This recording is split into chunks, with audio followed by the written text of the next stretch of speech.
Բարև ձեզ սիրելի հայրենակիցներ, ձեզ հետ է Էդվարդ Անտինյանը, ողջունում եմ ձեզ Համայնայության մայրաքաղաք Երևանից,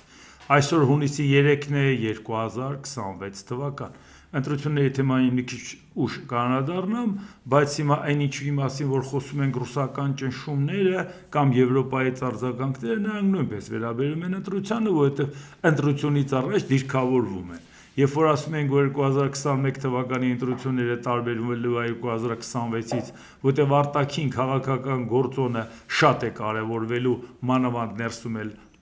պարարտ կա ապակայունացման, այս սրա մասին ենք խոսում, տեսնում եք, թե ինչ ակտիվություն։ Իսկ այն ժամանակ, որ ասում են, դե լավ էլի ասում եք, էլի այն հանգիստ ամեն ինչ գնում է, տեսակ ամեն ինչ ինչքան է հանգիստ գնում։ Հիմա նայեք Պետդումայի նախագահ Ռուսաստանի Վյաչեսլավ Վոլոդին Հայաստանը կկորցնի սեփական ինքնությունը, եթե անդամակցի Եվրամիությանը, ինչպես արդեն կորցրել է իր բրենդին կոնյակ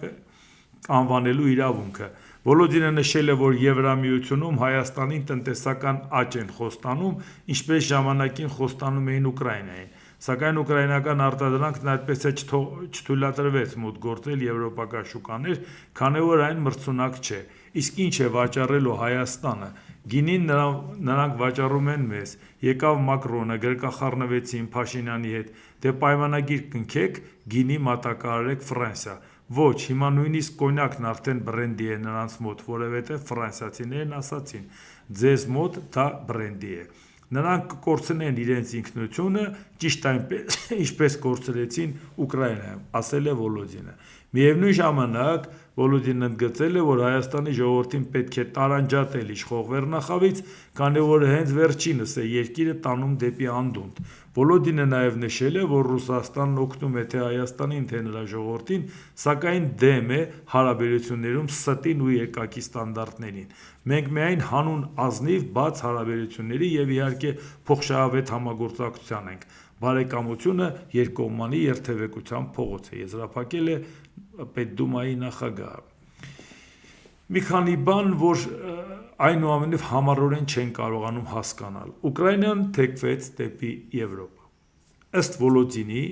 նա թեքվելով դեպի Եվրոպա կորցրեց ամեն ինչ եւ կորցրեց իր ինքնուրույնությունը, չի էլ կարողանում ապրանք վաճառի Եվրոպայի վրա եւ իր ապրանքը համարում են, որ մրցունակ չէ, իմաստ չունի, այ դուք կարժանանաք Ուկրաինայի բախտին։ Շատ լավ, բայց Վոլոդինը այն երկրի Պետդումայի նախագահն է, որ արդեն 5-րդ տարի է կռվում է Ուկրաինայի դեմ, եւ այն Ուկրաինան, որին ասում է, որ Եվրոպան նրա ապրանքը չի ընդունում, ու այսպես փաստի առաջ է կանգնել, շատ վատ վիճակի մեջ է անգելու կախվածության։ Ինչի է Ուկրաինան Եվրոպայից կախվածության մեջ, եթե Եվրոպան իր ապրանքը չի ընդունում։ Այդ ո՞րն է այդ կախվածությունը։ Եվ երկրորդ, բայց թե Ուկրաինայի ապրանքը Եվրոպան չի ընդունում։ Ու Ռուսաստանից երես թեքելու պատճառով նա էլ չի ընդունում ու Ուկրաինան վատ վիճակում է։ Այդ վատ վիճակում գտնվող Ուկրաինան է, որ Ռուսաստանը 5-րդ տարին է հաղթում է, մետր առաջ գալի, իսկ այս վերջի շրջանում արդեն առաջեկացները կամած հետ է վերցնում Ուկրաինան։ Բա ինչ պատահեց։ Բա ո՞նց է իր տնտեսությունը զարգացնում, ո՞նց է իր ռազմական արդյունաբերությունը զարգացնում, որ կարողանում է ոչ միայն հակահարված տա Ռուսաստանին, այլև ինքը այնպիսի ծանր հարվածներ հասցնել Ռուսաստանին, նաև այսօր էլ երեկել, բա ոնց բացատրենք։ Բա վատ է Ուկրաինայի վիճակը, ձեր վիճակն էլ լավ է։ Եթե ձեր հետ ըլներ, լավ կլներ։ Բա որ ձեր հետ չի ու ձեր հետ կռվում է 5-րդ տարին։ Բա դուք ուր եք։ Կամ ով է բա Ուկրաինային օգնում։ Կամ որտեղ է Ուկրաինան իր ապրանքը վաճառում, եթե Ուկրաինան կարողանում է իր տնտեսությունը զարգացնել ու իր ապրանքը վաճառել, ինչ խնդիր կա, թե ում վրա է վաճառում։ Դուք Ուկրաինայի դարդում եք։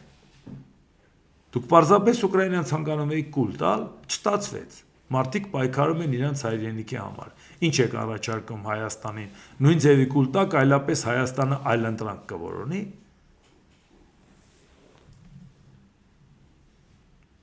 Եվ մեկ էլ անընդհատ խոսում է, որ տարանջատեն իշխանություններին ժողովրդից։ Այն, որ իշխանություններին ու ժողովրդին ներսում տարանջատում ենք, այդ մենք ենք տարանջատում, ասում ենք Նիկոլ Փաշինյանը պետք է գնա տուն։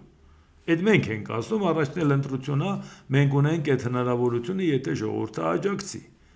Բայց դուք ինչ կապ ունեք, որ որոշեք իշխանությունը ժողովրդին արտահայտում է կամքը, թե չէ։ Ձեզ ինչ։ Այդ նույն ժողովրդի հետ չի, չէ՞ Պուտինը հանդիպում ու հարցեր քննարկում։ Հանդիպումը Նիկոլ Փաշինյանի հետ մի հատ էլ լավ էլ քննարկում են, ցույց տալիս թե ինչ հարաբերություններ ունեն։ Այդ ժամանակ ժողովրդի մասին չեք հիշում։ Փաշինյանի եկած հավատարմության երթումների ժամանակ չեք հիշում ժողովրդին, որ ասեք իս դու ժողովրդի հարցրել ես, որ եկել ես տեղ տենց բաներ ես պայմանավորվում։ Այսինքն սա նշանակում է, որ եթե ժողովուրդը հանկարծ այդ ճնշումից վախենա եւ մտածի, որ վայ գնանք այս ռուսամետներին ձայն տանք, որ հանկարծ խնդիր չունենանք, վաղը կանգնելու են ու ասեն ձեր ժողովուրդը Ռուսաստանն է ուզում, մոռացեք ընդհանրապես եվրոպական ինտեգրացիայի որևէ տարբերակ։ Իսկի չի էլ կարող լինի խորհրդանում որևէ քաղաքական ուժ, որը դա ներկայացնի։ Հիշում եք, որ մի պաշտոնյա էլ ասում էր, լա տեսնենք ով արևմուտքից խոսում, նրանց հարցերն էլ պետք է լուծենք։ Մենք պատրաստ ենք այդ գիծը տանել, լուծում եք մեր հարցերը, բնավ փորձեք լուծել։ Մենք դրանից չենք վախենում եւ կարծում եմ, որ մեր հասարակությունն էլ չի վախենում։ Այո, մեր հասարակությանը այս ընթացքում մի քիչ կոտրել են, որպեսի դիմադրողականությունը կոտրեն, վայ, խաղաղություն է պետք, դու էս չանես, այն չանես, չպայքարես, գնա երկի բարի թրջկոտա, եւ այս պարագայում այս նույնը նկատում է նաեւ Ռուսաստանը, չէ՞, ասում է, եթե Ադրբեջանի հետ կապված են այս ժողովրդին սես տրամադրում, բայց Ադրբեջանից հզոր են, ուրեմն ինձ հետ կապված էլ պիտի տրամադրեն։ Ոչ ժողովուրդ ջան, պետք է հստակ ցույց տանք մեր դիմադրողականությունը եւ ասենք դուք չպետք է որոշեք, թե Հայաստանում առավել եւս երբ որ ասում են դե ժողովուրդը եթե ընտրի, մենք ինչ կարող ենք անել։ Այո, բայց ի սկզբանե մի հատ ժողովրդին բախացնենք։ Մեր ժողովուրդը ինադինգնելու լավ սովորություն ունի։ Կարծում եմ, որ պատասխանը շատ տեղին պետքա տալ ոչ միայն Վոլոդինի, որովհետև Վոլոդինով է, որ ինքնուրույն կարծիք հայտնի։ Պարզա, որ դա Պուտինի կողմից ասած կարծիք է, նա բարձր տրամաչափի պաշտոնյա է, նա իրանից բան չի հորինի։ Ռուսաստանի Դաշնության արտաքին հետախուզության ծառայության մամուլի բյուրոյի հաղորդագրության մեջ ասում է. Եվրամիության ղեկավարությունն ագրեսիվորեն ձեռնամուխ է եղել Հայաստանից ռուս ուղղափառ եկեղեցու դուրս մղմանը, որպես իշխանությունների առջև պահանջ է դրվում լիովին խզել Մոսկվայի հետ բազմադարյա կրոնահոգևոր կապերը։ Ավելի աբսուրդ բան դժվար է պատկերացնել, որ Եվրամիությունից պետք է գան Հայաստանի հետ քննարկեն, թե ընդհանրապես ռուս ուղղափառ եկեղեցու հետ կապված մենք ինչ վերաբերմունք ունենանք, էլի։ Այս աշճանի են հասել անգամ այն լուրջ կառույցները արտաքին հետախուզական ծառայությունը, դա էլ են արդեն այն աշճանի քաղաքականացել,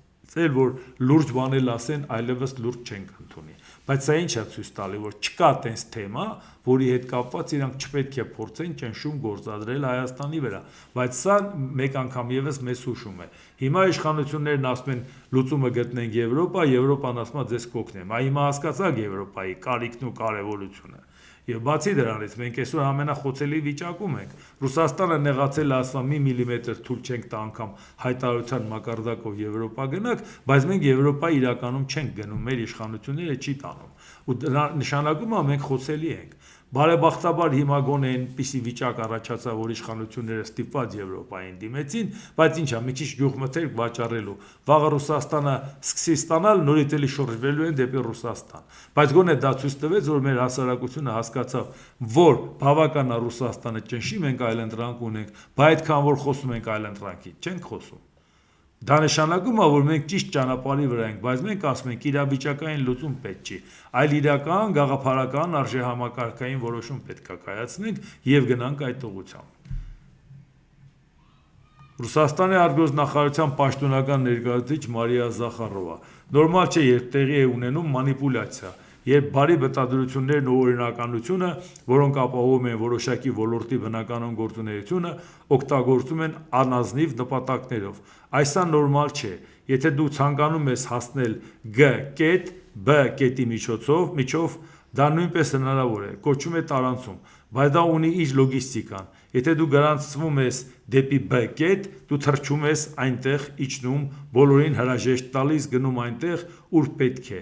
Դա բաց ընտրություն է, բայց այն արվել էր։ Ցանկանում ես փոխել ընտրությունդ, խնդրեմ, դրա համար կա քաղաքակիրթ ճանապարհ։ Այսինքն եթե ուզում ես փոխես ճանապարհդ, հերիքը ասես գնում ենք Ռուսաստան, հապկի հետ խորանանք ու լայնանանք, հերիքը ասես գնա Շանհայ, բայց հետո էլ կանգնես ասես մենք Եվրոինտեգրացիայի հետ կապված հարաբերությունը այնքան կխորացնենք, որ կգա ճամփաբաժան որոշում կկայացնեն։ Քեզ այդ ճամփաբաժանի որոշման հնարավորությունը չեն տալի։ Բարեբախտաբար հիմա չեն տալիս, եւ մենք հասկացանք, թե ինչի է ընդունակ Ռուսաստանը, եւ մենք հասկացանք, որ մենք այո, մեր հույսը պետքա մեր վրա դնենք, իսկ տվյալ դեպքում հույսը մեր վրա դնելը դա վերաբերվում է նաեւ ճիշտ գործընկեր ընտրելուն։ Դա էլ է մեր վրա հույս դնել, որտեղ դա մենք ենք որոշում, որպես ինքնիշխան պետություն, ինչպիսի ռազմաքաղաքական ու տնտեսական տիրույթում ենք պատկերացնում մեր երկրի ապագան, ինչպիսի համակեցության կանոններով։ Այդ դա նաև նորից մեր ընտրությունն է։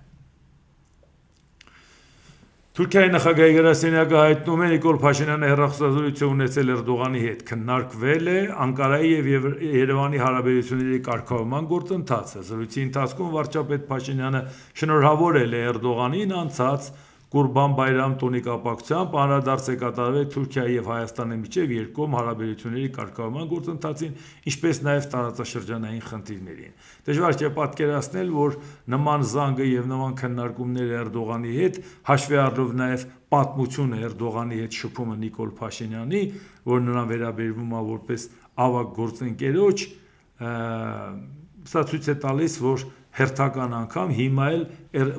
Էրդողանը իր բարեհաճ վերաբերմունքը ցուցադրեց Նիկոլ Փաշինյանին, այսինքն որ կուզենա, որ Նիկոլ Փաշինյանը լինի, այնպես ինչպես մյուսները շատ բաց ասում են, այնպես չի որ Թուրքիան բաց չի ասել, այս հեռախոսազրույցը ընդհանրապես նա էր, որ իմացեք, որ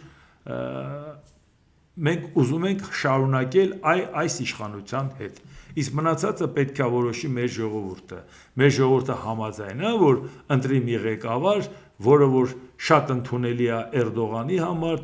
Ալիևի համար, Պուտինի համար։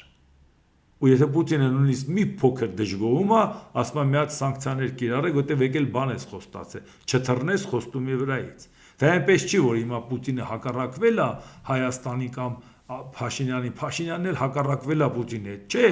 ուղղակի ասում են նույնիսկ դու ասում ես ինքնիշխան եմ, սկի հայտարարության մակարդակով ինքնիշխան չես, ուր մնաց գործողության։ Բայց Եվրամիության ընդլայնման հարցերով եւ դրա հանձնակատար Մարտակոս Հայաստանն ինքնիշխան եւ անկախ երկիր է, նրա ժողովուրդն ազատ է ընտրելու իր ճանապարհը։ Այսօր արդյունավետ հեռախոսազրույց եմ ունեցել Հայաստանի արտգործնախարար Արադ Միրզոյանի հետ, որի ընթացքում վերահաստատել եմ Եվրամիության համերաշխությունը Հայաստանի հետ Ռուսաստանի կողմից աճող տնտեսական ճնշման պայմաններում։ Մենք ուսումնասիրում ենք կարճաժամկետ հեռանկարում Եվրամիության կողմից Հայաստանին տրամադրվող աջակցության ավելացման ուղիները։ Մենք նաև կարողացնենք մեր աշխատանքը Հարավային Կովկասի հետ եւ նրա ներսում առևտրային եւ էներգետիկ կապերի ամրապնդման ուղղությամբ, պահպանելով Հայաստանի տնտեսական կապերը նրա մերձավոր հարևանների հետ, նշել է Մարտակոսը։ Ինչպես տեսնում եք, շատերն ասում են, բա ով է մեր անուն, Եվրոպայից ասում, որ մեզ կօգնեն։ Ժողովուրդ ջան, ասել են որոշումների մակարդակով, ասել են պաշտոնյաների մակարդակով, ասել են այսպասի արձագանքներով։ Եվ բացի դրանից էլ Ուրսուլա ֆոն դեր Լեյենը նախատեսվում է, որ նա հեռախոսազրույց կունենա Նիկոլ Փաշինյանի հետ վաղը, նայում էի, թե այսօր ինչ օր արդեն ընտրել ենք խառնե։ Հա, Եվրահանձնաժողովի նախագահ Ուրսուլա ֆոն դեր Լեյենը կխոսի Նիկոլ Փաշինյանի հետ եւ ցույց կտա այն ճանապարհները, այն ուղիները, որով Հայաստանին կարող են օգնել, բայց դա պետք է լինի հետևողական, եթե դա հետևողական չեղավ, նորից էլի թրիչ կատարվեց դեպի Ռուսաստան, դա մենք ավելի խիստ խնդիր ենք ունենալու։ Չմոռանանք, որ Սերժ Սարգսյանն էլ 4 տարի բանակցում էր Եվրոպայի հետ, վերջի պահին երբ որ թռավ Ռուսաստանի ուղղությամբ, երկու կողմի համար էլ դարավ անհուսալի գործընկեր։ Ռուսաստանն էլ մտածեց թե վերը կտրենք, հանկարծ կարող է հիմա ստեյց այնտեղ թռնի։ Ավելի լավ է եկել մեր ձեռնարկել, միանգամից իմանանք ոնց ենք հետևարվելու։ Այս խնդիրը մենք ունենալու ենք։ Դրա համար պետք է լինել ազնիվ գործընկերային հարաբերություններում, ինչը բխում է մեր երկրի շահից, հստակ դնել այդ ճանապարհով գնալ։ Ասել հիմա տեսեք, սանկցիաներ կիրառում են, դե դուք ասեք ինչ եք անում, ինչով եք օգնում, դա շրջանցենք։ Այդքան ծրագրեր ունեք աշխարհում իրականացվող, երրորդ երկրներում հազարով մի տեղ։ Օգնեք, մենք այդ ապրանքը իրացնենք, մինչև այդ ստանդարտին կհասնենք։ ԱՄՆ պետքարտուղար Մարկո Ռուբիո. Ռուսները մեղմ ասած գոհ չեն Հայաստանում մեր ներգրավվածությունից։ Կարծում եմ կան փաստեր, որոնք վկայում են, որ ԱՄՆ-ի հետ հարաբերությունների խորացման պատճառով նրանք կցանկանային, որ գործող վարչապետը պարտվեր ընտրություններում։ Իհարկե Ամերիկայի Միացյալ Նահանգները ցանկանում է Դոնալդ Թրամփը լինի ու այնպես չի, որ Վլադիմիր Պուտինը չի ցանկանում։ Պարզապես Վլադիմիր Պուտինը ցանկանում է ցույց տա, որ ավելի քան նվիրված պետք է լինել, այլապես այնտեղ դռները ջարդում են, որպեսզի գան իշխանության։ Ռուբիոն հավելել է, որ ԱՄՆ չի ստիպում Հայաստանի խզել բարեկամական կապերը այլ երկրների հետ։ Մենք պարզապես ուզում ենք, որ մեր հարաբերությունները կառուցվեն ոչ միայն խաղաղության վրա։ Խաղաղությունը կարևոր է, բայց դա միայն սկիզբն է։ Այն բացում է տնտեսական հնարավորություններ, նշել է Ռուբիոն։ Հա, բայց խնդիր է առաջանում, եթե տեսնում ես, որ Ռուսաստանին սա դուրս չի գալի, քո մտնելը Ռուսաստանին դուրս չի գալիս, ուրեմն դու պետք է բավարար չափով երաշխիքներ տաս Հայաստանին։ Բա ակնհայտ, երբ որ տեսնում ես, որ դա իր սրտով չի, ասում ես, հա, ես Հայաստանի դեմ չեմ, որ չեմ ասում խզես կապեր այդ մյուսների հետ։ Այստեղ հարցը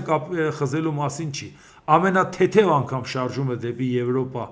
դեպի Ամերիկա Ռուսաստանին դուրս չի գալիս։ Նշանակում է, որպես գործընկեր հիմա օգնում եք, թե չեք օգնում, թե ընդհանրապես փաստն եք ֆիքսում, որ Ռուսաստանին դուրս չի եկել։ Նորություն չի, մենք գիտենք էլի, որ Ռուսաստանին դուրս չի եկել, դուրս չի էլ գալու եւ փորձելու է լծակներ օգտագործել։ Բայց նոր Ռուսաստանը, երբ որ տեսավ իր լծակները չաշխատեց, Եվրոպանի էներգետիկ անկախության հետ կապված լուրջ քայլեր արեց, մի քիչ խնայողության ռեժիմի տակ մտավ, մի քիչ էլ ուրիշ գծեր քաշեց եւ այլ, դրանց Ռուսաստանը խնդրում է այժմ գնով նավթ կամ գազ, եւ մի բան էլ նեղանում է, ասում է, բայց ես տալիս եմ, դուք չեք ուզում։ Այն նույն Ռուսաստանն է, որ հեգնանքով ասում է կգնա կսարեք, մի քանի հազար դոլար լավ էլ կվճարեք, խիթներդ գլուխներդ կգա։ Իսկ հիմա ինքը խելքը գլուխը եկած խնդրում է, որ ստանան։ Բայց ասում են ոչ, չենք ուզում նորից կախվածության մեջ լինենք։ Այնպես որ ի տարբերություն մեզ, որ կարծիք ենք հայտնում, Մարկո Ռուբիոն կոնկրետ բան ունի անելու, որովհետև թրիփի հետ կապված հարցը խնդիր է առաջացնում եւ Իրանի հետ եւ Ռուսաստանի հետ։ Ինչքան էլ Նիկոլ Փաշինյանն ասի, երկուսի սրտով այլքն էլ համաձայն են։ Ում է փորձում խափի, չգիտեմ։ Ինքնախապեյությամբ էլ չի կարող զբաղվել, որովհետև գիտի ոչ մեկը դրան չի հավատում։ Բայց ասում ենք, լավ, դու ես չէ որոշե, այդ քո բալանսավորված քաղաքականությունը դու ես տարել։ Մենք որ քննադատել ենք, ասել ենք ռեգիոնալ քաղաքականությունը չի աշխատում, ռեգիոնում տարբեր շահեր ունեն, ասել եք, տեսնում եք ինչ ենք անում, որ Ռուսաստանի եւ Ամերիկայի հետ կարող ենք հարաբերությունները համադրել Հայաստանի տարածքում, ասել ենք անհամադրելին չես կարող համադրել, չի ստացվելու դա։ Այսինքն դու ես այդ քաղաքականությունը տանում, դեռ մենք չենք տանում, դեռ մենք չենք եկել, որ մերը տանենք եւ այս սանկցիաները մեզ վերաբերվի։ Այս սանկցիաները վերաբերվում է այն քաղաքականությանը, որը վարում է Նիկոլ Փաշինյանը։ Այս սանկցիաները անայա, որ Ամերիկան գալիս ասում է ուզում եմ ճանապարհը անցնեմ, բայց առայժմ անվտանգության եւ կոմպենսացիայի հարցը, եթե Ռուսաստանի հետ խնդիր լինի, ինքը որևէ ձևով Հայաստանին պատրաստակամորեն չի ներկայացնում։ Ընդհանրապես Մարկո Ռուբիոն փաստում է, որ պարզվում է, որ Հայաստանը խնդիր ունի Ռուսաստանի հետ։ Շատ վատ է, որ նոր եք այդ մասին իմանում։ Ռուսաստանի Դաշնության արտգործնախարարության պաշտոնական ներկայացուցիչ Մարիա Զախարովա Երևանի ներկայիս կուրսը տանում է ռուսական շահերի դեմ ուղղված կոնկրետ քայլերի։ Սա հենց պաշտոնական Երևանի հերթական կոնկրետ քայլն է, ուղղված արևմտյան երկրների հետ համագործակցության ընդլայնմանը։ Սակայն գործնականում ստացվում է, որ դրանք քայլեր են, որոնք հանգեցնում են ռուսական շահերի դեմ ուղղված կոնկրետ գործողությունների։ Այսինքն դուք տեսնում եք, որ հստակ ձևով իրանք իրանց գիծը առաջ են տանում ու պետք չէ ասել ով է Մարիա Զախարովան, որ նրա ասածին էլ անդրադառնանք։ Մարիա Զախարովան Ռուսաստանի արտգործնախարարության պաշտոնական ներկայացուցիչ է։ Նա իրանից ոչինչ հորինել չի կարող, ինքը այդ տրամաչափը չունի։ Նա ընդհանրապես կարող է ներկայացնել պաշտոնական տեսակետը։ Այսինքն Ռուսաստանի պաշտոնական տեսակետը սա է, ժողովուրդ ջան, որ նրանք համարում են, որ ռուսական շահերի դեմ է ուղղված այդ քայլերը։ Այսինքն իրանք դա այդպես են գնահատում։ Եվ անմիջապես Նիկոլ Փաշինյանն ասում է. Ռուսաստանի Դաշնության նախագահի հետ հեռախոսազրույցի ժամանակ մենք պայմանավորվեցինք, որ ընտրություններից հետո ես նորից կմեկնեմ եւ հանդիպում կունենանք ու բոլոր ընթացիկ հարցերը կլուծենք։ Եթե չեք մոռացել, Պեսկովը վերջերս ասում էր, որ չի նախատեսվում ոչ հանդիպում, ոչ հեռախոսազանգ Պուտինի հետ, Փաշինյանի եւ Պուտինի միջեւ։ Բայց ինչպես տեսնում եք, հեռախոսազանգն էլ եղավ, որի մասին հիմա խոսում է Նիկոլ Փաշինյանը, եւ նաեւ առաջիկա հանդիպում։ Այսինքն հեռախոսազանգով հավաստիացնենք, որ ոնց ասես նենց անելու ենք, այս ընտրությունը վերջանա, ես գամտեղ ինչ որ պետք է ասեմ, որոշենք։ Որովհետեւ եթե Հայաստանը արդեն որոշել է իր քայլերը եւ անում է դեպի Եվրոպա, խնդիրը որպեսզի ցույց տանք, որ շատ լավ հարաբերություններ ունենք ու պայմանավորվել ենք Պուտինի հետ եւ մի հատ էլ ընտրություններից հետո կգնանք, այսինքն կասկածի տակ չի դրվում, որ Փաշինյանը չի անցնի, ինչ էլ ուզում ալի ընտրության արդյունքները չճանաչի էլ ինքը կփորձի ինչ որ լուծումներ, ակնհայտորեն պարզա որ դա քննարկված է նաեւ Պուտինի հետ։ Դա է որ պետք է մենք ուշադրություն դարձնենք, տեսակ այդ վերևից հերթովին չի մեջ էին մեղադրում եւ Փաշինյանը որ ասում է որ հա Պուտինի հետ նորմալ խոսացել ենք, կգնանք հարցերը միասին կլուծենք։ Իսկ նման կարգի հարցերի լուծումը Հայաստան պետության ու հայ ժողովրդի շահերից է բխում, որ sense թռչկոտումներ ու վայրի վերումներ։ Ավելի լավ է հստակ քայլերով ասես Եվրոպա, ես գալիս եմ, տեսնում ես Ռուսաստանն էլ ինչ է անում, եւ այդ պարագայում կոնկրետ ժամանակացույցով, կոնկրետ քայլերով առաջ գնալ, քան թե խաղեր տալ մի օր ստեղ, մի օր այնտեղ։ Դա առաջացնում է անհուսալի գործընկերություն երկու կողմի մոտ էլ։ Իսկ հիմա ընտրությունների հետ կապված մի բան ասեմ, այս մի քանի օր է, այս որ երրորդ բանավեճերն անցնում էլ հանրային եթերով, էլ տարբեր հարթակներում եւ միասին պասերով մի քանի կուսակցություն հետեւողականորեն ձեռները մի հատ կրճատ, մի հատ վիդեո տանում են, ասենք միացնում, տեսեք Էդվարդ Անտոնյանը ինչա ասել։ Եվ ոչ մի կերպ չեն ցանկանում լսել ամբողջ տեքստը, որտեղ հստակ երևում է, որ դա մոնտաժված է, մի քանի վայրկյանանոց այդպես մի հատ բան են պատրաստել, որտեղ տարբեր տեղերից բառերը կպցրած է, թե իբր թե ես ասել եմ Արցախի համար Հայաստանը թշնամի է, ժողովրդի եւ իշխանությունների համար։ Ես նման բան չեմ ասել, բայց երեք ես բացատրեցի, թե ինչքան հիմքեր են տվել նման բան, որ կարելի է ասել։ Բայց ես դա չեմ ասել եւ նա դա ներկայացրեցի, որ տեսեք ժողովուրդ ջան, այս մարդիկ չեն ցանկանում ճշմարտությունը, որովհետեւ այդ մի քանի կուսակցություններ, որի բր թե առանձին են գործում, պասերով իրար հետ բոլոր հարթակներում, իրար հետ պասերով նույն հարցը առաջ են տանում։ Նպատակը մեկն է՝ խանգարեն Հայաստանի շնորհապետական կուսակցությանը, որովհետև գիտեն, որ Հայաստանի շնորհապետական կուսակցությունը չի միանալու ոչ այս իշխանությանը, ոչ նախկին իշխանություններին, ոչ ռուսամետ ուժերին։ Իսկ քանի որ իրանք բոլորն էլ ակնարկել են, որ ռուսական տիրույթում են, եթե անցնեն Սամվել Կարապետյանին նախկին չեն համարում, բնական է նրանք համարում են, որ մեր անցնելը իրանց խանգարելու է, որ հանկարծ իրանք կարողա չանցնեն եւ որի պատճառով չկարողանան միանան Սամվել Կարապետյանին, որպեսզի նա հաղթանակ տանի։ Իսկ մենք ասում ենք, ոչ նրա հաղթանակը մեզ համար ընդունելի չէ։ Մենք հավասարապես ոչ ենք ասում թե այսօրվա իշխանությանը, թե նախկիններին ու ռուսամետներին։ Այդ է որ շատերին հիստերիայի մեջ ակցում ու անգամ արդեն չեն թաքցնում դիմակները բաց Պարզած, սենց եկել են ու ասում են, որ այո, իրանք միասին են գործում, սինխրոն, մեկը գցում է մի հատ վիդեո, շատ կարճ, մոնտաժած, լրիվ ապատեղեկատվություն, անգամ կոնտեքստից էլ կտրած չէ, որ մի փոքր կտորը լինի, այլ ուրիշ տեղերից վերած միացրած է։ Ես դրա համար այդ վիդեոն մերոնք դրեցին, տարածեցին, ես առանձնապես բանի տեղել չէի դնում, բայց ասում են ինչի չենք դնում, որովհետև իրանց մոտ տպավորություն կառաջանա, որ մենք ասելու բան չունենք։ Այդ վիդեոն եղել այդ հարցազրույցը 4 տարի առաջ, 2022 թվականի դեկտեմբերի 28-ին, եթե չեմ սխալվում, հա, Նոյան տապանում, այդ վիդեոն նայել է, այդ հարցազրույցը նայել է 287,000 մարդ, ժողովուրդ ջան։ Համեմատեք այսօրվա դիտումների հետ եւ պատկերացրեք։ Ու այդ մարդիկ դա նայել են, այսա 4 տարի է այդ վիդեոյի հետ կապված, որևէ մեկը նենց առանձնապես դրա մեջ վտանգ չի տեսել արցախցիների հետ, բայց այս պահին, քանի որ ընտրություններ էր եւ մենք իրանց համար խանգարում ենք,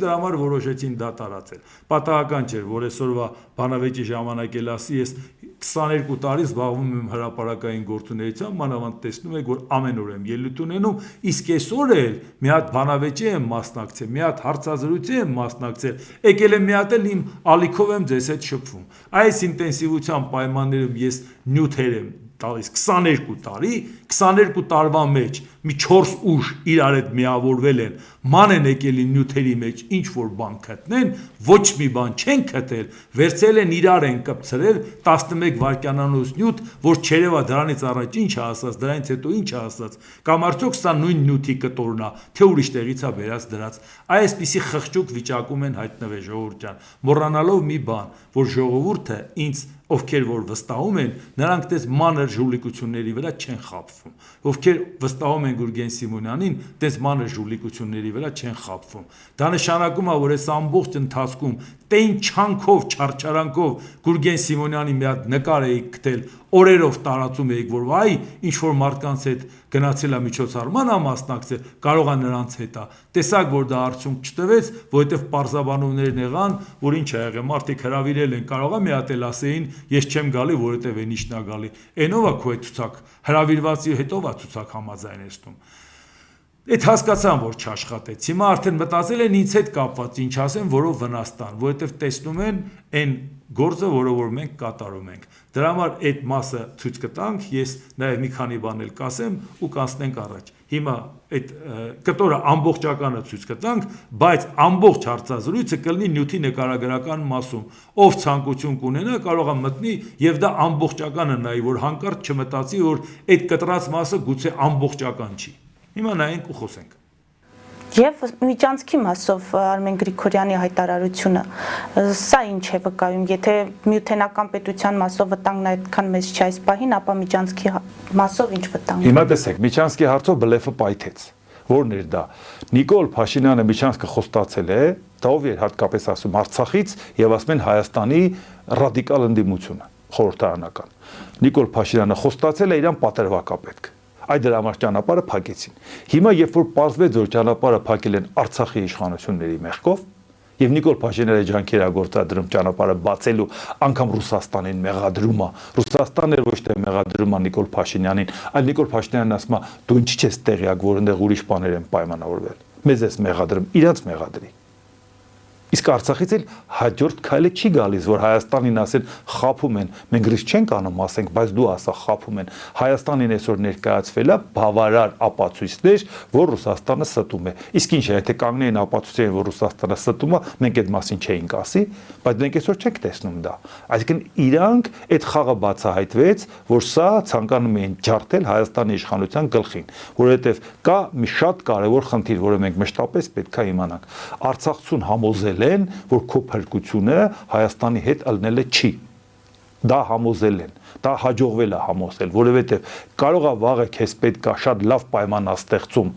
Ադրբեջանը, մտնում ես Ադրբեջանի կազմ, փնթփնթալով կմտնես Ադրբեջանի կազմ, կմեղադրես Հայաստանին։ Կարող է մտնում ես Ռուսաստանի կազմ, էլի փնթփնթալով Հայաստանը մեղավոր էր, կամ ոչ այնտեղ կմտնես, ոչ այնտեղ 120,000 մարդ թշնամի Հայաստանին համարած կգաս կլստես Հայաստան եւ Հայաստանը կստեղծես ներպետական անկայունություն։ Այսինքն այս երեքը անելու համար իր թիվ 1 թշնամին դա Հայաստանն է, հայաստանցին է։ Այս քաղաքականությունը տարվում է եւ այդ քաղաքականությունը բացահայտված է վաղուց ու այդ մասին պարբերաբար ասել ենք եւ մեր ժողովուրդը հրաշալի դա գիտի։ Ուղղակի դա բացահայտեց Լավրովը։ Այ հիմա Լավրովի բերանից լսեք, որպեսզի հասկանաք դուք ինչ էիք ուզում Հայաստանի գլխին սարքել, բայց հայաստանցիք մեռած չեն։ Հայաստանցիներն էլ հասկանում ինչ են անում։ Ձեր ծտի ուղեղով չփորձեք հանկարծ Հայաստանին թյուրիմացության մեջ գցել։ Հայաստանցին հրաշալի հասկանում է։ Այ հիմա դիտեցիք։ Ստեղ որտեղ եմ ասում, որ Արցախի համար Հայաստանը թշնամի է։ Կարող եք ասել։ Ստեղ ասում եմ Ռուսաստանի վարած քաղաքականությունը, որը անում է, որ Հայաստանին թշնամի է եւ ամեն ինչ անում է, որ Արցախին հանի Հայաստանի դեմ։ Բարդ է այդքան հասկանալ, բա որ ամբողջականը դնեիք, մարդիկ կհասկանային։ Հիմա այս ամբողջականը դուք լսեցիք, համեմատեք այդ 11 վայրկյանանոցի հետ, որը տարածում են։ Այն դեպքում Երբ որ այդ մեթոդաբար այդ ամեն ինչը որ անում էին, մենակ այնպես չէր, որ այս կարգի հարցերն էր, բա որ կանգնում էր Վիտալի Բալասանյանը, Արցախի հերոս, անվտանգության խորհրդի նախկին քարտուղարը, որ կանգնում ասում էր, ես դեմ եմ, որ Արցախը լինի Հայաստանի կազմում։ Այսինքն գտնում էր, որ դա առանձին պետություն պետք է լինի, անկախ պետություն պետք է լինի։ Մոռացել են, որ Ռոբերտ Քոչարյանն ասում էր Արցախը եւ Հայաստանի միանալը դա կարմիր գիծ է, մի առա։ Մենք գործընկերներ ենք։ Այսինքն ինչ է նշանակում գործընկերներ ենք։ Հայաստանը գնում է Արցախի համար զոհա տալիս, Հայաստանը զրկանքներ է կրում, Հայաստանը կոմունիկացիաներից դուրս է մնում, Հայաստանը այդքան բեռ է իր վրա վերցնում գործընկերոջ համար։ Սա ինչ էր։ Այդ ամեն ինչը Հայաստանում չեն լսել, չեն վիրավորվել, բայց Հայաստանի քաղաքացու շահերն են պաշտպանում։ Իհարկե ես Արցախում չեմ տարանջատել Հայաստանից, այսօր էլ չեմ տարանջատում։ Եվ շատ շարքային արցախցիներ հրաշալի ինձ հետ շփվում են ու գրում են ու ասում են մենք քեզ լավ էլ գիտենք, լավ էլ հասկանում ենք, ոչ մի բան չեն կարա սարքեն։ Բա Արցախից եկաք Հայաստան, այն ժամանակ ներողություն։ Այն ժամանակ Արցախում դե ռազմական դրություններ, բաներ, այդքան ինֆորմացիան բաց չէր։ Դուք հենց գիտեիք ամեն ինչին տիրապետում եք։ Բա հիմա եկաք Հայաստան եւ շփվեցիք, տեսաք, թե ինչպիսի որոշումներ է կայացրել Ռոբերտ Քոչարյանը Արցախի շահերի դեմ, Հայաստանի շահերի դեմ։ Բա հիմա ներսից էլ չեք տեսնում ու չեք հասկանում, որ Մադրիդի փաստաթղթից ենք խոսում, Կազանի փաստաթղթից ենք խոսում, որ Լեռնային Ղարաբաղի Հանրապետություն ստեղծելու հեղինակն ասում է ես եմ, բայց գնում է Մադրիդի փաստաթղթով ինքը հրաժարվում է Լեռնային Ղարաբաղի Հանրապետությունից, ըստ էության լեգիտիմ բոլոր քայլերը խորհրդային միության ժամանակ արած բոլորից հրաժարվեց։ Այդ ամեն ինչը չեք տեսել, այդ ամեն ինչը չեմ բացատրել եմ մի բանի համար, որովհետև դուք մեղադրելով Հայաստանի իշխանություններին ավտոմատ կերպով մեղադրում եք նաև Հայաստանին ու հայաստանցուն, այն դեպքում եւ Հայաստանի եւ հայաստանցուն շատ-շատերը չեն էլ ուզում Նիկոլ Փաշինյանին։ Եթե դուք օբյեկտիվորեն մեղադրեիք Հայաստանի նախկին նախագահներին, որոնք այս ամեն ինչը բերեցին Հայաստանի գլխին, եւ նաեւ Նիկոլ Փաշինյանին, շատերս դրա հետ կհամաձայնվեին, որտես մշտապես դա նշում եմ, ամեն մեկի սխալը իր հերթին։ Բայց երբ որ դուք ասում եք, որ այսօրվա իշխանությունը սխալ է, բայց նախկինները ճիշտ էին, նրանց օրոք Արցախ կար, այդ չեղավ արդեն։ Դա չի լինելու։ Եվ այդ ձեր էմոցիաները, որպեսի կարողանան նորից ոտի կանգնացնեն, որպեսի դուք կարողանաք դա օգտագործեք Հայաստանի ու հայաստանցու դեմ, դա ձեզ մոտ չի հաջող։ Շատ ցավում եմ, որ դուք գալով Հայաստան, կորցնելով ձեր տուն ու տեղը, իսկ դուք Հայաստանին այնքան եք վստահում, մի բան վերցրել եք առաջի հանրայնության ու եկել եք Հայաստան, վստահ լինելով, որ լավ թե վատ տանիք կլինի ձեր գլխին, վստահ լինելով, որ լավ թե վատ սոված չեք մնա Հայաստանում։ Դուք այդ ձևով եկել եք, որովհետև Հայաստանին վստահել եք, բայց այսօր այնպես եք խոսում, ոնց որ Հայաստանը ձեզ չօգնեց, Հայաստանը ձեր կողքին չկանգնեց, ձեր թիկունքին չկանգնեց, բայց հարց ենք տալիս, ասում ենք՝ մի րոպե, բա երբ որ մենք գործընկեր ենք եղել եւ Ռոբերտ Քոչարյանը Արցախը միացնում էր Հայաստանին եւ Մեղրիի դիմաց, բայց այդ դեպքում հարց, եթե մենք գործընկեր էինք, այդ գործընկերոջ պետությունը չէր միացնում Հայաստանին, Հայաստանից էլ մի հատ տարած տալի, որովհետեւ ինքը չէր մտածում, որ Արցախն է միացնում Հայաստանին, այլ Հայաստանն է միացնում Արցախին, որտեղ ինքը արդեն Հայաստանը վերցրել էր եւ որոշ ժամանակ էլ հույս ուներ, որ Սերժ Սարգսյանի ժամանակ էլ վարչապետ կլինի, հետո ինքը նորից մի 2 ժամկետ կընտրվի եւ երբ որ իր պլանները չաշխատեց, հիմա իրար նկատմամբ տեսնում եք վերաբերմունքը եւ դա իրական է, կեղծ չի։ Իրանք իհարկե իրար կողքի կանգնել են նրա համար, որ պայքարեն իշխանության գալու, բայց դա չի նշանակում, որ իրանց ներքին լարվածությունը չկա։ Ռոբերտ Քոչարյանը գտնում է, որ Սերժ Սարգսյանն է մեղավոր, որ հիմա իշխանությունը կորցրեցին, Սերժ Սարգսյանը գտնում է Ռոբերտ Քոչարյանն է մեղավոր, որ չգնաց տանը տիտիկ արեց եւ փորձեց անընդհատ խառնել եւ արդյունքում եղավ այն ինչ եղավ։ Այնպես որ իրանք երկուսը իրար որ մեղադրում են դա թողենք իրանց հետ, բայց ուզում եմ իմանամ գործընկերոջն է իր կպցնում, եթե Արցախը եւ Հայաստանը միավորված էր 89 թվականի դեկտեմբերի 1-ին, ով խնդրեց, որ որոշում կայացնեք Լեռնային Ղարաբաղի Հանրապետություն հռչակեք։ Եթե Լեռնային Ղարաբաղի Հանրապետություն եք հռչակել, որով ցանկացել եք կասկածի տակ դնել 89 թվականի դեկտեմբերի որոշումը, հետո հանրակրվե եք արել Լեռնային Ղարաբաղի Հանրապետության տարածքով, հետո պետական անկախություն եք ճանաչել, այդ գծով եք գնացել։ Դա եք համարել ճանապարհ խորհրդային միության ժամանակ արած, ով ձեզ ստիպեց, որ գնալով Մադրիդում 2007 թվականին Ռոբերտ Քոչարյանը ստորագրեր, ասեր Արցախի բնակչություն հասկանում ենք լղիմը, այսինքն այդ 3 փաստաթուղթը, որը որ կար, այդ 3 որոշումը, որը որ կար, դարձնեց 0, որովհետև դու լղիմի հետ կապված որոշում ունեիր մեկը, լղիմը միացել էր Հայաստանին, բայց դրանից հրաժարվեցի, Լեռնային Ղարաբաղի Հանրապետություն ճանաչեցիր, լղիմ գումարած Շահումյան, գումարած Գետաշեն։ Այդ ամեն ինչն ենք բացատրել, ժողովուրդ ջան, այդ ամեն ինչն ենք բացատրել, որ դուք չեք հասկանում, թե ոնց են ձեզ նորից սրում, օտարացնում։ Այն դեպքում, երբ որ ասում ենք Արցախի հարցը փակված չի, Արցախի հարցը Պուտինը փակել է, նա Ալիևի դեմ դուրս չի գալու, այդ քաշն էլ չունի։ Արցախի հարցը Նիկոլ Փաշինյանը փակել է։ Մոռացեք, որ Փաշինյանը կամ ռուսամետ որևէ ուժ Արցախի հարց կլուծի։ Ռուսամետ ուժը Արցախի հարցը լուծելու է միմիայն Ռուսաստանի իշխանության օրոք, իսկ այդ իշխանությունը Ադրբեջանից ոչինչ չի վերցնելու։ Մի շանս կա Արցախի անվտանգությանը իրավունքի համար կռիվ տալու, դա արևմտամետ ուժի ձայն տալն է, որոնք որ ձայն տալով գիտեն, որ այդ հարցը տակ կպահեն մինչև հարմար բարենպաստ պայմանները։ Այ դա է, որ ես ասել եմ ոչ միայն հիմա, եւ այս վերջի տարիները մշտապես ասել եմ, ում որ կտակ ձայն տվեք արևմտամետ ուժի։ Այսօր հստակ կոնկրետ ասում եմ, ձայն տվեք Հայաստանի Շինուրապետական կուսակցությանը, որի նախագահն է Գուրգեն Սիմոնյանը եւ վարչապետի թեկնածուն, որովհետեւ արևմուտքն այդ թեման չի փակել եւ մշտապես դա էլ օրակարգային հարց է կուսակցության համար։ Այնպես որ դա է շատերին հիստերիայի մեջ գցում, թե ոնց թե դուք Արցախի թշնամին եք, թե Արցախին եք թշնամի համարում։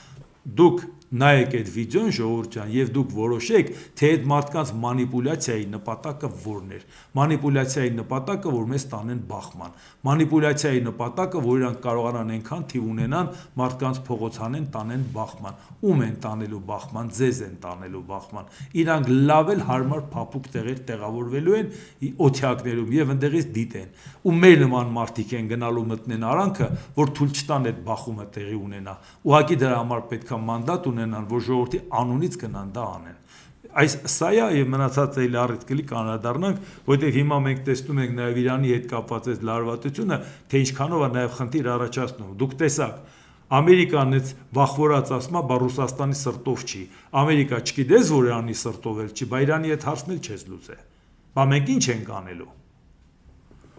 Քուվեյթի միջազգային օդանավակայանի ուղևորատար տերմինալը իրանական հարձակումից հետո կասեցրել է աշխատանքը կանտուժացներ։ Սա իհարկե պաշտոնական տեսակետ է եղել Քուվեյթից։ ԱՄՆ զինված ուժերի կենտրոնական հրամանատարությունն ինչ է ասում։ Ամերիկացի զինվորականները հարված են հասցրել Լեքսիա նավթային տանկերին, որն առանց բեռի ուղևորվում էր իրանական նավահանգիստ։ Կենտրոնական հրամանատարությունն ապահովել է շրջափակման պահպանումը, միջոցներ ձեռնարկելով Բոտսվանայի դրոշի ներքո միջազգային ջրերում դեպի Խարկ կղզի ընթացող Լեքսի տանկերի դեմ։ Փոխադարձ հրաձգություններ, հիմա տեսնենք, ԱՄՆ նախագահ Դոնալդ Տրամփ կեղծ տեղեկություններ են, թե Իրանի եւ ԱՄՆ-ի միջև շփումները դադարել են։ Բանակցությունները շարունակվում են, գործարք կնքելու ժամանակն է, դուք դա անում եք արդեն 47 տարի, այսպես չի կարող շարունակվել։ Այսինքն դեռ բանակցությունները, որը որ Իրանը դադարեցրել էր, Ամերիկան ասում է այնուամենայնիվ շարունակվում է։ Եվ շարունակում է Դոնալդ Տրամփը։ Ես կցանկանայի հանդիպել Մոջտաբա Խամենեիի հետ, եւ մենք հավանաբար կհանդիպենք որոշակի պահի կախված նրանից, թե ինչպես կզարգանան իրադարձությունները։ Հիշում եք ինչ ագրեսիվ հռետորաբանությամբ էր խոսում Դոնալդ Տրամփը, Մոջտաբա Խամենեիի հասցեին, ընտանիքին դրեցին, կոտորեցին եւ այլ։ Հիմա արդեն ցանկություն է հայտնում հետը հանդիպի հարցեր քննարկի, որտեղ ասում առողջությունը վերականգնել է եւ վերադարձել է աշխատանքի։ Տրամփը հավելել է, որ ակնկալում է ի վերջո հանդիպել Իրանի առաջնորդին եւ ասել, որ երկու կողմերը բավականին լավ են լեզու գտնում, չնայած խաղաղության հասնելու ջանքերի ձախողմանը, որտեղ Իրանն ասեց, այս պահին բանակցությունները չենք շարունակում։ Դոնալդ Տրամփը համոզված է, որ Իրանի գերագույն առաջնորդ Մոջտաբա Խամենեին ներգրավված է Վաշինգտոնի հետ Թեհրանի բանակցային գործընթացում։ Խամենեին անշուշտ մասնակցում է զինված հակամարտության ավարտի վերաբերյալ որոշումների կայացմանը։ Այսպիսի ցանկություն է առաջանում Իրանի առաջնորդի հետ խոսալ։ Սա դուք չեք տեսնում, որ սա փակուղային իրավիճակի մասին է խոսում։ Լուծումը գտեք, որովհետև նոր դժվարություններ է մեզ համար առաջանում։ Ուկրաինայի արտաքին գործերի նախարարը Անդրեյ Սիբիա ՆԱՏՕ-ի գլխավոր քարտուղար Մարկ Ռյուտեն ժամանել է Կիև Ուկրաինայի նախագահ Վոլոդիմիր Զելենսկիի հետ բանակցությունների համար։ Իդեպ անսպասելի է գնացել, կարող է իրար հետ մեջ պայմանավորվել էին, բայց մամուլի համար նման հաղորդագրություն նախապես չկար, որ պլանավորած է։ Մենք խորապես գնահատում ենք ՆԱՏՕ-ի միասնությունն ու ուժը Ուկրաինային աջակցելու գործում, քանի որ մենք միասին աշխատում ենք տրանսատլանտյան անվտանգությունը պաշտպանելու համար, գրել է Սիբիգան։ Այսինքն հիմա մենք տեսնում ենք, որ Ուկրաինայի հետ կապված հետևողականորեն Եվրոպան աշխատում է, եւ դրա համար երբ որ մենք էլ Հայաստանի համար խոսում ենք անվտանգային կոմպոնենտի մասին, ասում ենք, եթե Եվրոպային դիմենք, դրա հետ նաեւ կլինի ճկուն անվտանգային համակարգ։ Պարտադիր չի, որ դա լինի ՆԱՏՕ-ն, որովհետեւ մենք գիտենք, որ ՆԱՏՕ-ի հետ կապված կարա խնդիրներ առաջանա թե Ամերիկայի Միացյալ Նահանգների հետ, ՆԱՏՕ-ի ստանդարտները բավական բարդ են, որ դրան հասնեն, իսկ եթե ռազմական բլոկի մեջ ես մտնում, դες ստանդարտների խնդիր չկա։ Բացի դրանից էլ ՆԱՏՕ-ի հետ կապված կարա վետո դնի Թուրքիան եւ շատ լուրջ պայմաններ դնի, որ մենք համաձայնենք։ Դրա համար պետք է բարենպաստ լինի իրավիճակը։